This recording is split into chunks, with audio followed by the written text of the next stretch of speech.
Welcome po muli dito sa YouTube channel ng Malago Forum. Sa video nito, tatalakayin ko po yung checklist naman para po sa permanent visa application ng mga working visa holder po. So last time na-discuss ko na po yung checklist para po sa permanent visa application ng mga spouse visa, yung mga Japanese spouse visa at mga spouse ng mga permanent visa holder. And also, the second part po is yung checklist naman para sa permanent visa application ng mga Teijusha or long-term residents po dito po sa Japan.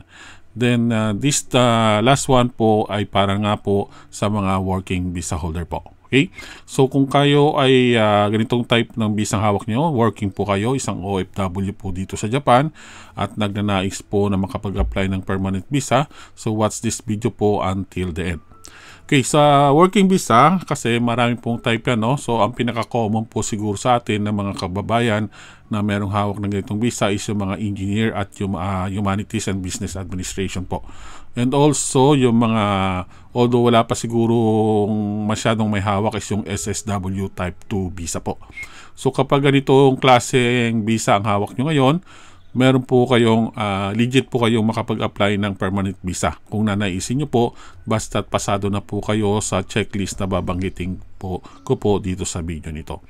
Para naman po sa mga kababayan natin, ang hawak po ay trainee visa, which is tatanggal na po yan at papalitan na po ng iba by year 2027.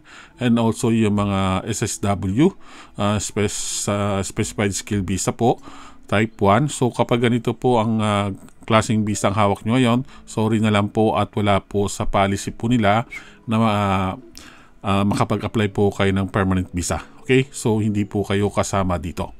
Okay? So ulitin ko po sa mga under engineer and humanities and business administration type ng working visa and also SSW type 2 visa.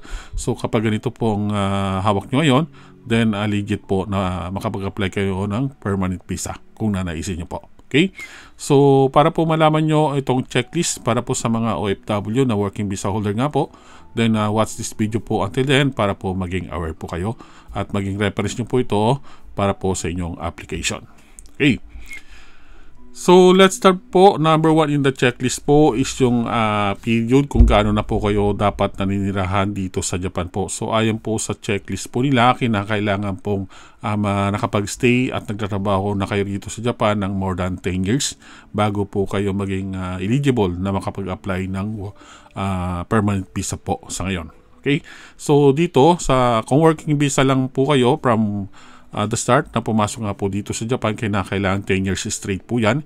Hindi po pwede yung halimbawa labas-pasok kayo. So halimbawa nag-work kayo dito ng 3 years, then halimbawa umuwi or lumipat sa ibang bansa, nagtrabaho, then after 1 year, 2 years, bumalik ulit rito. So kapag ganun ang ginagawa ninyo, kapag lumabas po kayo, malaki pong possibility na kailangan nyo po ulit mag-start from zero.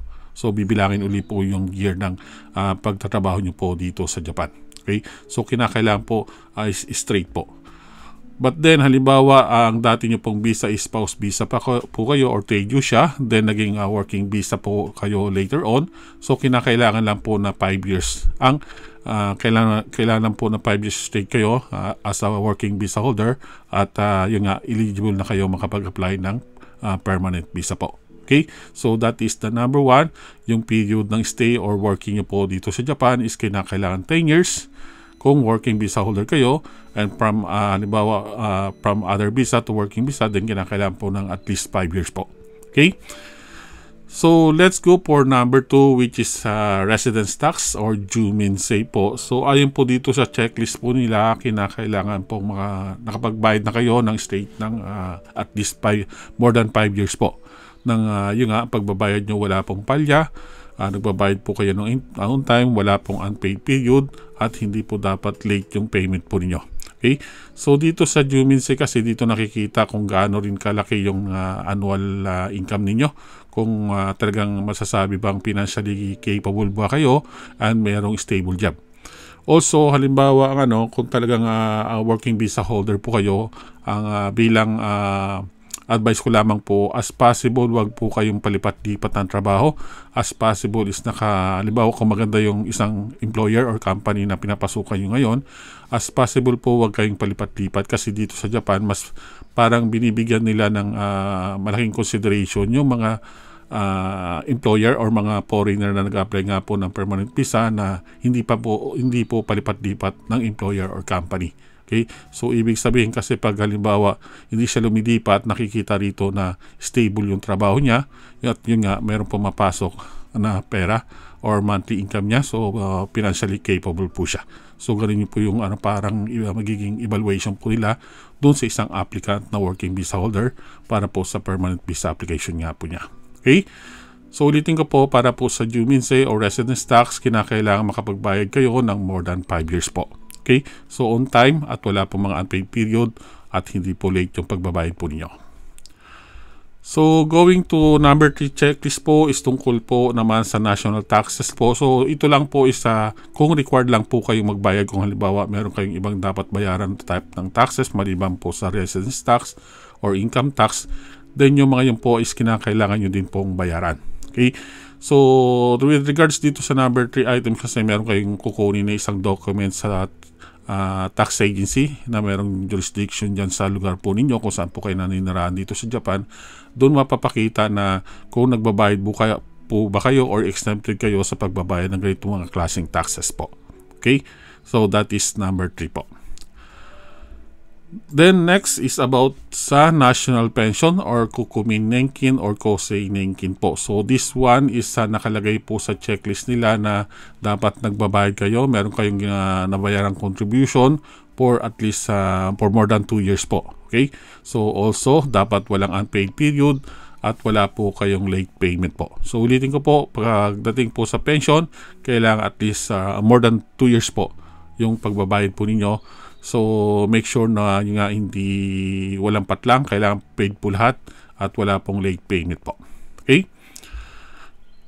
Then, the next one is about sa health insurance naman. So, either na Kokumin Ken Kohukin ang hawak nyo or Kokumin or Kosei Ken Kohukin po kung kayo po ay working sa isang company or na-under po kayo sa Sakai Hoken sa social insurance po. So, para sa item na to is kailangan nyo nagbabayad po kayo ng more than 2 years. Meron po kayong contribution na binabayaran ng straight po, wala pong unpaid period at wala pong late payment po. Okay? So that is checklist number 5 po. Then the next one po is about sa period ng visa na hawak nyo po ngayon. So ayon po rito sa checklist nila, kinakailangan na bago po kayo makapag-apply ng permanent visa, kung working visa holder po kayo sa ngayon, is dapat yung hawak nyong visa is merong 3 years or 5 years period ng validation po.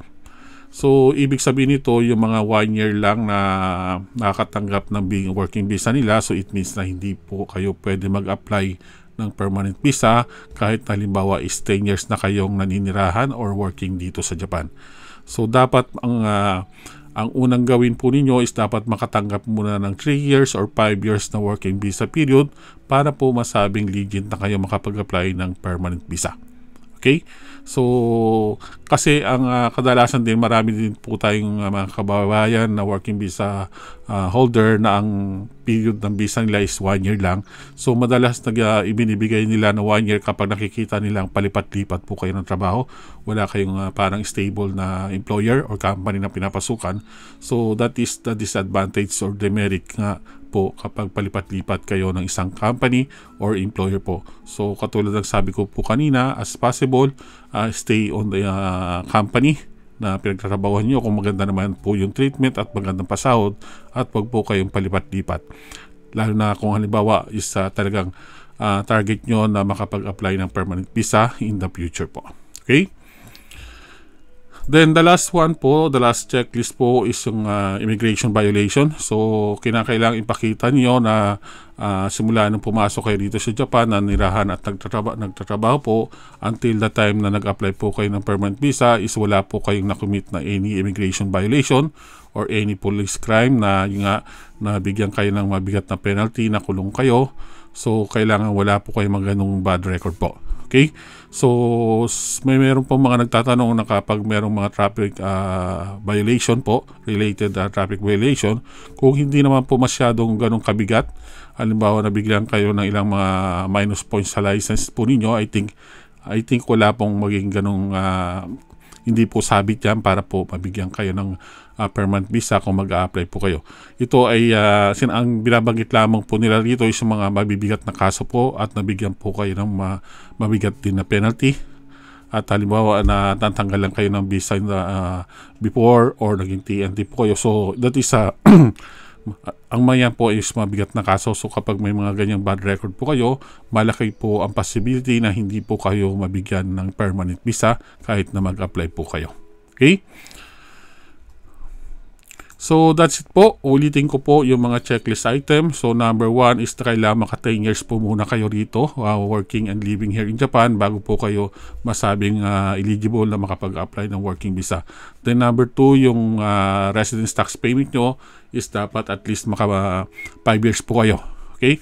Also then yung pension and also the health insurance. So for that is 2 years po. And also the national taxes. Kailangan wala kayong mga unpaid period kung required kayo magbayad noon. Then also the last one is yung kailangan may 3 years or 5 years visa kayo ngayon working visa.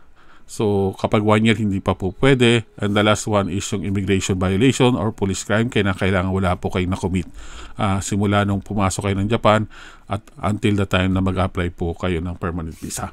Okay? So that's it po. Please share this video po sa mga kakilala nyo na OFW and working here in Japan na merong plano na mag-apply ng permanent visa in the future po. Maraming pong salamat sa inyong pakikinig.